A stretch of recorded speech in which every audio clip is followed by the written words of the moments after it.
बोलिए सद्गुरु देव की जय, संत समाज की जय।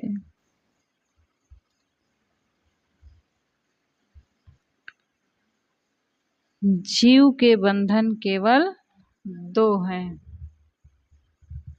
जीव के बंधन कौन कौन? दो कौन कौन बंधन है जीव के? खानी जालो मानी जाल। एक है अपने आप को ठीक से न जानना तथा दूसरा है विषयों में राग। यदि अपने आप को सबसे पृथक निराधार एवं असंग जान लिया तथा सारी विषयासक्ति नष्ट हो गई तो कोई बंधन शेष नहीं रहता। सभी खानियों के देहधारियों के मन में विषयों की वासनाएं होती हैं। सुख दुख जानने का स्वभाव होता है। लोभ मोह भय क्रोध तथा काम वासनाएं होती हैं। सब देहधारी जीव राग द्वेष तथा आशा से बंधे हैं। सबको तृष्णा राक्षसी चूस रही है। मनुष्य पशु पक्षी उष्मच कृमि आदि में मन और वासनाएं देखी जाती हैं। सब देहधारी खाते हैं पीते हैं मलमूत्र का त्याग करते हैं और जागृत अवस्था में रहकर अनुराग और चेष्टा पूर्वक क्रियाएं करते हैं। सभी खानियों में बाल्य तरुणाई वृद्धता जन्मना और मरना देखा जाता है। इन सब बातों में चारों खानियों में समानता पाई जाती है। सभी खानियों के जीव दुखों से जुड़े हैं। मनुष्य शरीर ही कर्म भूमिका है। यहीं से कर्म करके जीव सभी खानियों में भटकता है। यही कर्मों का नाश भी हो सकता है। मानव को चाहिए कि बोध वैराग की साधना करके अज्ञान तथा राग का नाश करे। कैसे अज्ञान का नाश करेगा? बोध और वैराग की साधना करके। जो साधक मनुष्य शरीर में अपने स्वरूप बोध को पाकर जड़ देह गए आदि सारे दृश्यों की अहंता ममता नष्ट कर स्वस्वरूप धाम में विश्राम पा लेता है, उसके हृदय में कोई संचित कर्म नहीं बच रहता जो उसका बंधन बन सके। संस्कार सुखासक्ति वासना मानंदी अहंता ममता सब एक ही बात है। बोध वैराग की रहनी द्वारा जब अज्ञान एवं विषयासक्ति का सर्वथा नाश हो जाता है तब कोई बंधन नहीं बचता। सभी देहधारियों में अवस्था तथा शरीर का भेद है, किंतु सारे बंधनों की जड़ क्या है? निज स्वरूप का अज्ञान। सब जीव कर्मवश सभी खानियों में भटकते हैं, परंतु उनके मूल चेतन स्वरूप में कोई अंतर नहीं रहता। जीव मनुष्य शरीर में रहकर अज्ञान बस जो कुछ कर्म करता है उसको क्या कहते हैं? कौन सा कर्म कहते हैं? अभी तो कल इतना बताए हैं, वही क्रियामाण कर्म है। पीछे से वही क्या हो जाता है? संचित कहलाता है और उसी में से प्रारब्ध कर्म बनता है जो भोग के लिए उन्मुख होता है।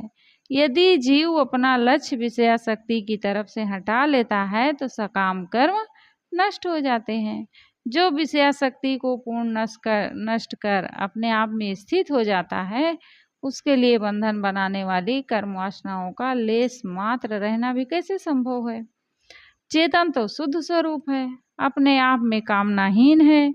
जो ऐसे स्वरूप ज्ञान में स्थित हो जाता है उसके मन में स्वरूप स्थिति के अलावा कुछ भी प्रिय नहीं रह जाता। ऐसे जीव का सब देहों से नाता रिश्ता टूट जाता है।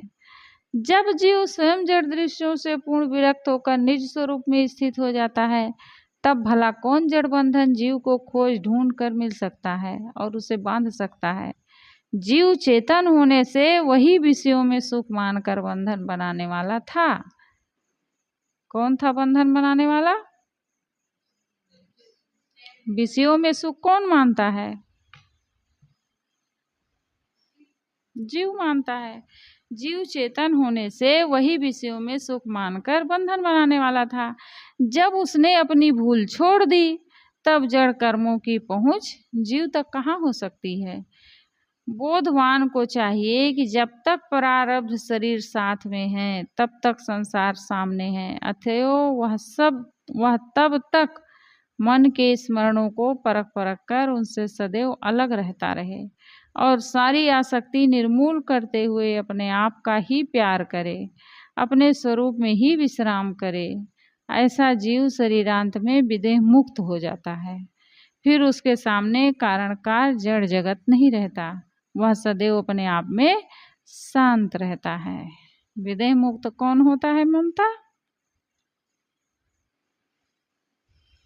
विदेह मुक्त किसे कहते हैं?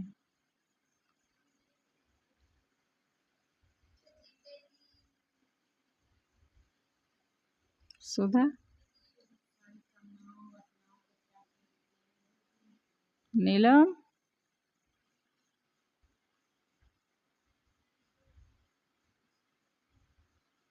कहाँ थी? सुनी नहीं हूँ, क्या पूछ रही हूँ? क्या कर रही थी?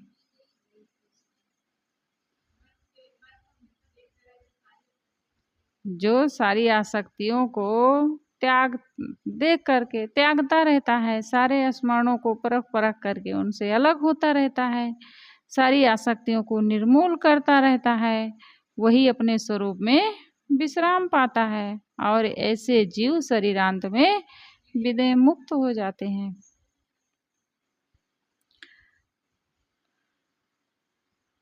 दृढ़ निश्चय वाले संत पुरुष बंधनों से मुक्त हो जाते हैं।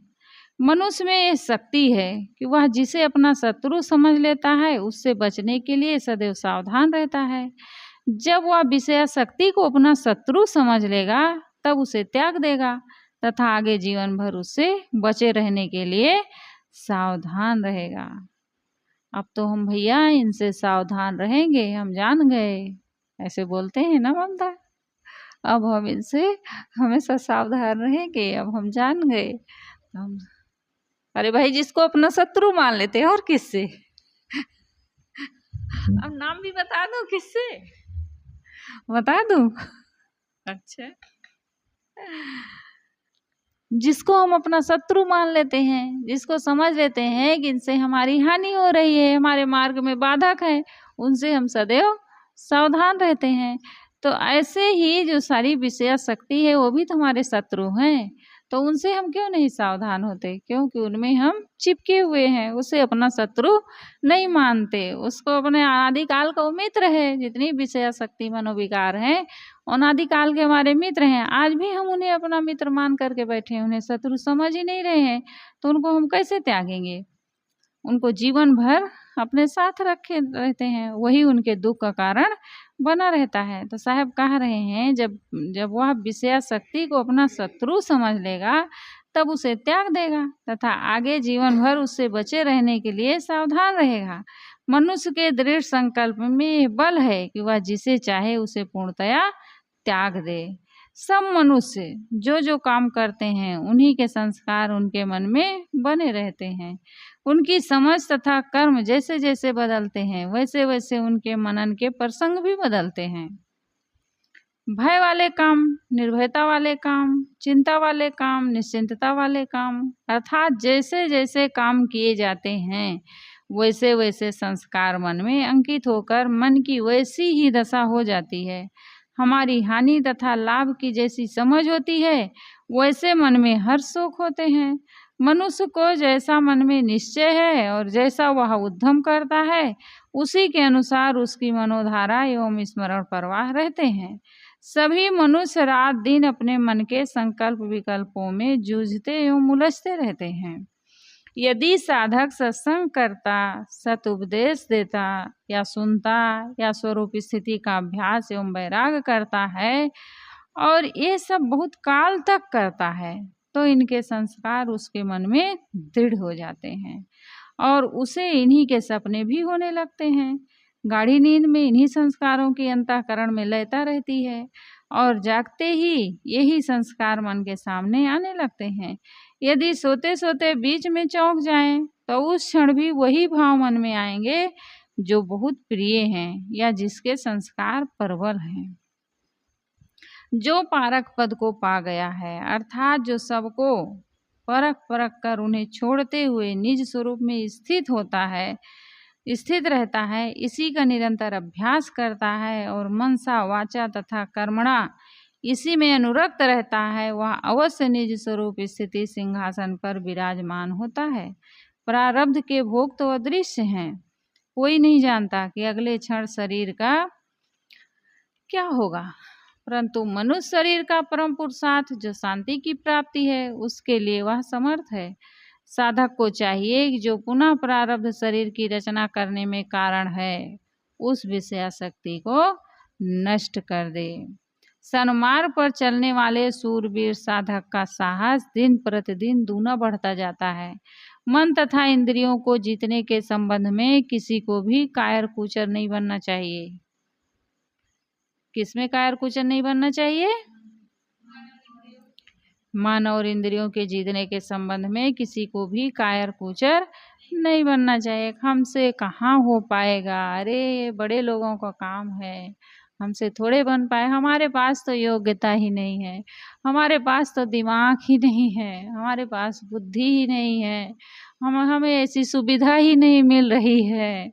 ऐसे लोग बहाना मारते हैं, लेकिन वो बहाना वाना काम आने वाला नहीं है। तो मन इंद्रियों को जीतने के संबंध में किसी को भी कायर कुचर नहीं बनना चाहिए। साधक को चाहिए वो अपना काम पूर्ण करे, उसका काम है वासनाओं पर विजय पाना। साधक का काम क्या है ममता? है सुनाया नहीं? एक माइक और ले आओ, यहाँ बैठना। क्या है साधक का काम? क्या है तुम्हारा काम? अपना बताओ। इसको छोड़ो, मैं क्या पूछ रही हूँ, तुम्हारा काम क्या है? तुम ही साधक हो ना, तो क्या है तुम्हारा काम?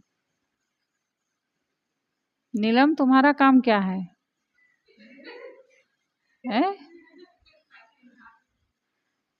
नींद लेना? हाँ, तो क्या काम है? गीतू का काम क्या है? वासनाओं पर विजय प्राप्त करना। हर साधक का काम है कि अपने मन को देख देख करके परख परख के जो गलत चीजें हैं, गलत अंश हैं, उनको निकालते जाना। तभी तो अपने को हम गढ़ पाएंगे, छील पाएंगे, संवार पाएंगे। ऐसे थोड़े मन को संवार सकती हो, मेहनत करना पड़ता है। छेनी हथौड़ी लेके, कौन सी छेनी लेना है?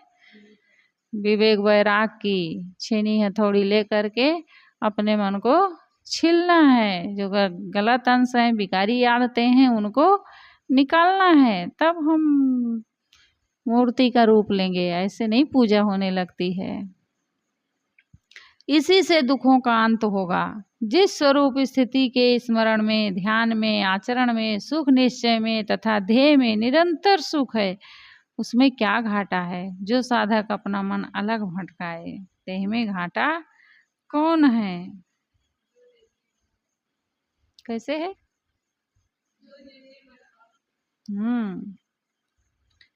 जगत के राग में लेस मात्र भी सुख नहीं है। जगत के राग में लेस मात्र भी सुख नहीं है, प्रत्युत वह भूल का स्थान है और उसमें बड़े बड़े दुख भरे हैं। इसलिए भूल कर भी साधक सांसारिक राग में अपना मन न लगाए। यदि साधक को बलात् संसार के राग में गिरने का अवसर आए, तो उसकी जगह पर शरीर का त्याग कर देना अच्छा है। यदि साधक को बलात् संसार के राग में गिरने का अवसर आए, तो उसकी जगह पर क्या कर देना चाहिए? शरीर का त्याग कर देना अच्छा है, लेकिन संसार के राग में नहीं गिरना चाहिए। क्योंकि अगर शरीर के राग में गिरे तो न जाने कितने बार मरना पड़ेगा, फिर कितने बार जन्म मरण के चक्कर में पड़े रहेंगे। और ऐसे अगर मर गए तो एक ही बार में समाप्त हो गए, यानी कि अनादिकाल के दुखों से बच जाते हैं। साहब कह रहे हैं, यदि साधक को बलात् संसार के राग में गिरने का अवसर आए, तो उसकी जगह पर शरीर का त्याग कर देना अच्छा है। साधक को चाहिए कि वह संसार की सारी कामनाओं को छोड़कर अपने चेतन स्वरूप में स्थित हो जाए। वह अपने हृदय में इतना ठोस वैराग रखे कि उसमें किसी प्रकार राग के घुसने का अवसर ही न आए। इतना मजबूत रहना चाहिए। अब इतना मजबूती के लिए हमें क्या करना पड़ेगा? बस केवल त्याग से हो जाएगा? बस इतने से हो जाएगा? साधना करना पड़ेगा। सुधा को क्या करना पड़ेगा? नीलम को क्या करना पड़ेगा? कुछ नहीं। देखो, इसको हल्के में नहीं लेना चाहिए। तुम लोग हंसते हो, ये हंसने से नहीं बनेगा काम। कुछ नहीं करना पड़ेगा तुम्हें, अपने ही सब मुक्त हो गए हो। हाँ, ये बात सही है। तो बिस्तर में जाओ, यहाँ बैठने की जरूरत भी तो नहीं है। फिर जो कुछ करने नहीं है तो सत्संग की क्या आवश्यकता है? से अच्छा जाए आसन में बढ़िया। शिल प्रिया को क्या क्या करना है? ध्यान करना पड़ेगा। स्नेहा को क्या क्या करना है? बस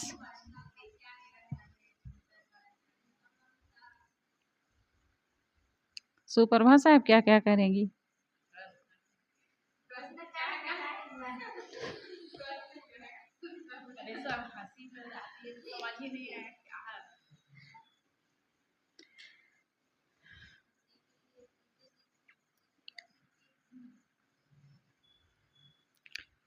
ठोस वैराग्य को बनाए रखने के लिए हमें सबसे पहले साधु संगत की जरूरत है। हम जब घेरे में रहते हैं, जहाँ पर केवल अच्छी चर्चा होती है, संसारियों के बीच में हम रहते हैं, तो वहाँ किसकी चर्चा होगी? संसार की चर्चा होगी, मोह माया की चर्चा होगी। वहाँ पर हमें कोई वैराग नहीं सिखाएगा। लेकिन एक साधु समाज में जो कुछ गंधी दे नहीं तो भी बास सुवास, कबीर साहब कहते हैं। साधु भले ही बहुत प्रवचन ना करने आता हो, बहुत ज़्यादा विद्वान ना हो, लेकिन उसको देख करके ही मन में एक अच्छी भावना आती है। हमारे वैराग को सुरक्षित रखने के लिए हमें एक घेरा की आवश्यकता है। वो घेरा कौन है? साधु समाज है। उसके लिए हमें स्वाध्याय की जरूरत है, सत्संग की जरूरत है। तब आगे ध्यान, विवेक, वैराग ये सब चढ़ोगे ऊंचाई पर, तब हम सुरक्षित रख सकते हैं अपने आप को। ऐसे सुरक्षित नहीं रख सकते हैं हम अपने वैराग को, क्योंकि जगह जगह तो राग के साधन बिखरे हैं ना। बाहर भीतर संसार में जहाँ निकलो, केवल राग के साधन बिखरे हैं। वो केवल हमें उसमें फंसाने वाले हैं। जहाँ भी जाओ वहीं पर केवल हमें लुभाने वाली जगह है, और हम उसमें अच्छी तरह से लुभा जाते हैं। कहीं अच्छी चीज़ देखे, हाँ इतना सुंदर है, उसको तुरंत फट से लेने लगते हैं। माया जबकि बाजार तो है। अब इस माया की बाजार में जो निकलेगा तो स्वाभाविक है फंस जाएगा। लेकिन अगर हम एक सुरक्षित घेरे में रहते हैं, सत्संग का, स्वाध्याय का, साधना का, साधु समाज का आधार लेकर के रहते हैं, तो वहाँ पर हमारा वैराग सुरक्षित रहता है। इसलिए साधक को ज़्यादा संसारियों में घूमने को नहीं सोचना चाहिए। बराबर अगर घूमता रहेगा तो उसके मन में बाहरी प्रपंच आएंगे, बाहरी वृत्ति बनेगी, और वो वृत्ति फिर हमें चंचल बनाएगी। हम भीतर की ओर नहीं जा सकते हैं, बाहर फिर हमारा मन दौड़ने लगता है। फिर बाहरी प्रपंच दुनिया का आ जाता है एकदम से। देखो, जो बराबर घूमते रहते हैं, पहले खूब अच्छी ज्ञान ध्यान की बातें करते रहते हैं, लेकिन जब ज़्यादा घूमने लगते हैं तो फिर बाहर की बातें ज़्यादा करने लगते हैं। क्योंकि व्यवहार लेना है, घूम रहे हैं तो व्यवहार तो करना ही पड़ेगा। जहाँ गए वहीं व्यवहार में उलझे हैं। और साधक को जितना हो सके उतना अपने घेरे में रह करके ही कल्याण है उसका। तो साहब कह रहे हैं, ठोस अपने हृदय में इतना ठोस वैराग रखे कि उसमें किसी प्रकार राग घुसने का अवसर ना आए। राग घुसने का अवसर बस केवल साधु समाज है, सत्संग है, स्वाध्याय है। जब इसका हम आधार लेके रहेंगे तो हमारे भीतर कभी राग नहीं घुसने पाएगा। जो साधक अपनी स्वरूप स्थिति का काम छोड़कर इधर उधर भटकते हैं, उसमें कारण है उनके मन की चाल एवं सुखाध्यास। जो अविचल भाव से स्वस्वरूप में नहीं स्थित होगा, वह खींचकर वासना काल के मुख में पड़ जाएगा। स्वरूप चेतन में अनन्य निष्ठा ही मोक्ष का कारण है। मोक्ष का कारण क्या है? अनन्य निष्ठा। जो साधक अपने चेतन स्वरूप में अनुरक्त रहता है, अपने चेतन स्वरूप में संतुष्ट रहता तथा उसी में लीन रहता है, उसके सारे बंधन कट जाते हैं। लोभी मन के दामगत, कामी मन के बाम, मोही मन का बालगत, तिनहुन जगत बेकाम। साहब कहते हैं कि लोभी मन के दामगत, जो लोभी आदमी होता है वो मन के अनुकूल पाए धन से वंचित हो जाए। जो लोभी आदमी मन के अनुकूल पाए धन से वंचित हो जाए, कामी मनुष्य मनोनुकूल युवती से भी छूट जाए, और मोही मनुष्य मनोनुकूल पुत्र पाकर उससे भी छूट जाए, तो उन तीनों को संसार निरर्थक लगता है। उनको लगता है कुछ संसार में है ही नहीं, क्योंकि केवल लोभ में, केवल मोह में और केवल काम में उनका मन दौड़ता रहता है। लोभी मन के दामगत, कामी मन के बाम, मोही मन का बालगत, तिनहुन जगत बेकाम। इनके लिए संसार निरर्थक लगता है। लोभी के सपना वही, कामी सपना वैस। लोभी के सपना वही, कामी सपना वैस, मोही के सपना वही, तेहि तज जाए न कैस। उन तीनों की पूरी जागृत अवस्था उन्हीं के विरह में जाएगी। उन तीनों की पूरी जागृत अवस्था उन्हीं के विरह में जाएगी। उसी के लिए वो पीड़ित रहेंगे, दुखी रहेंगे, और सपने भी पराया उन्हीं के होंगे। उनका मन उन्हें छोड़कर अन्य तरफ नहीं चलेगा। तन छूटे तेहि भावना, जो प्रारब्ध समाप्त, निष्ठा आसक्ति जानिए और न मन में व्याप्त। उनका मन उन्हें छोड़कर अन्य तरफ नहीं चलेगा। यदि उनके शरीरांत का समय तत्काल आ जाए तो उन्हीं भावनाओं को लेकर वे शरीर छोड़ेंगे। सच्ची निष्ठा का लक्षण यही है कि अपने प्रियतम को छोड़कर अन्य बातें मन में प्रवेश ना करें। उपयुक्त प्रकार से जिसको वैराग्य तथा स्वरूप स्थिति प्रिय है, उसे उनसे अलग होकर कुछ प्रिय नहीं लगता। उसे संसारिक राग रंग दावा नल के समान ताप देने वाले प्रतीत होते हैं। बोधवान पुरुष शरीर के प्रेमियों का भी मोह छोड़ देते हैं और वे समझ लेते हैं संसार में अब मेरा कोई काम शेष नहीं रहा। वे निष्काम, अकाम तथा पूर्ण काम हो जाते हैं। वे आज ही शरीर का राग छोड़कर अपने स्वरूप स्थिति राज्य में विहार करते हैं। ऐसे बोधवान का शरीर छूट जाने पर उन्हें कहीं जाना आना नहीं रहता है, क्योंकि वहाँ कोई वासना ही नहीं है। जहाँ देह रहते रहते वासनाओं का अंत हो गया है, अब विदेह दशा में वहाँ किसी वृत्ति की गति कहाँ हो सकती है।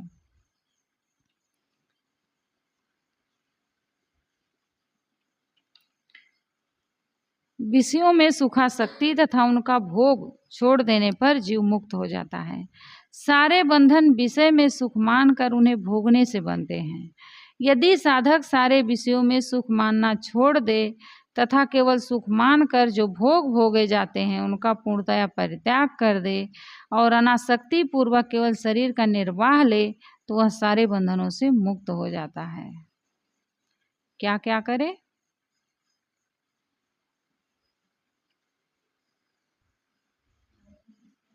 कहाँ थे शीलप्रिया? क्या क्या सुने हो? नीलम को जरूरत नहीं है सुपर।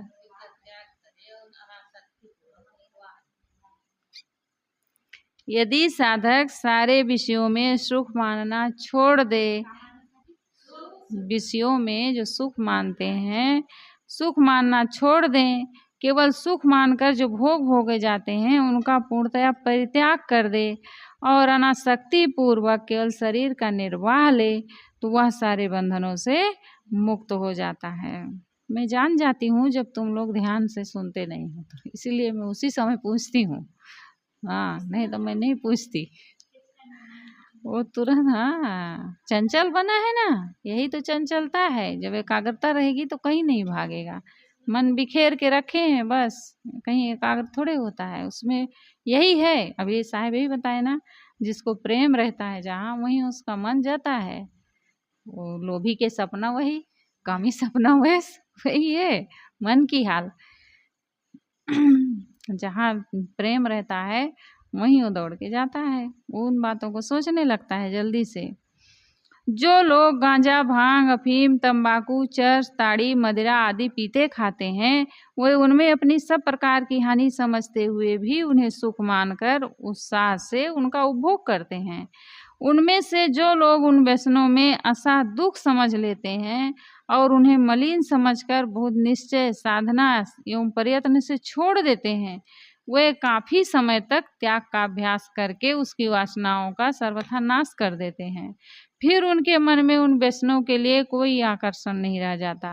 उनके मन में रही हुई उन व्यसनों के प्रति सारी वासनाएं एकदम मर जाती हैं।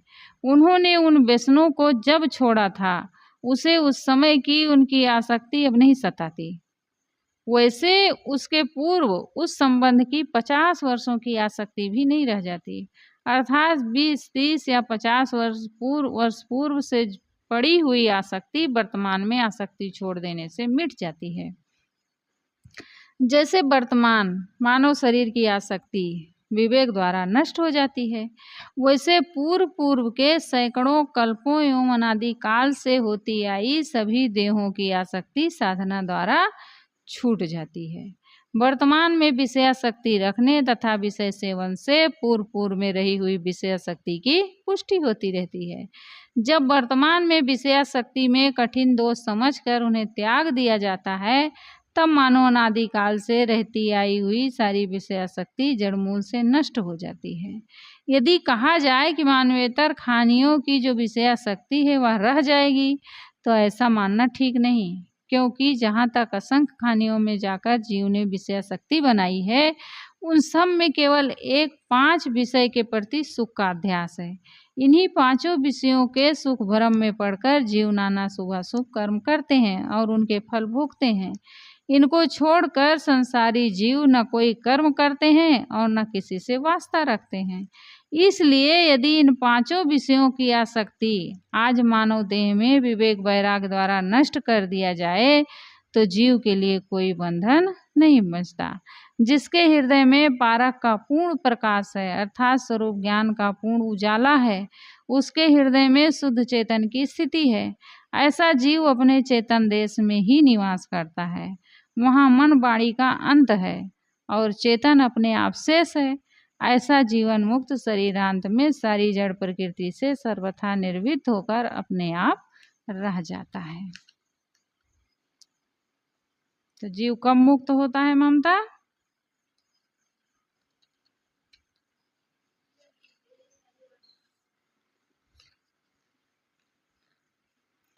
जब विषयों में सुखासक्ति तथा उनका भोग छोड़ देता है, तब जीव मुक्त हो जाता है।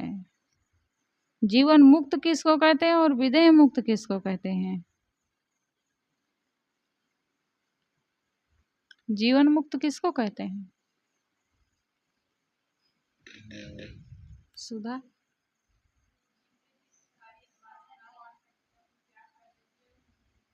जीवन मुक्त किसको कहते हैं और विदेह मुक्त किसको कहते हैं? सुधा से पूछ रही हूँ।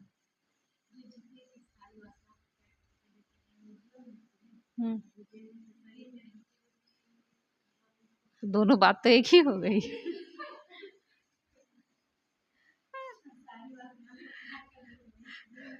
अच्छा, स्नेहा सही बता रही है। अच्छा, कहाँ खोई हो तुम? अंतिम में कहीं उसको नहीं सुनी हो। सुप्रभा साहब, विदेह मुक्त कौन है और जीवन मुक्त कौन है?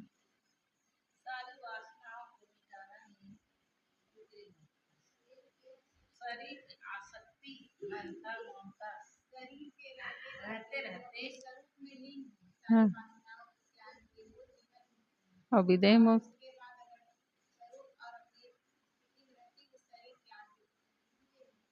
अच्छा, शील प्रिया, जीवन मुक्त विदेह मुक्त कौन है?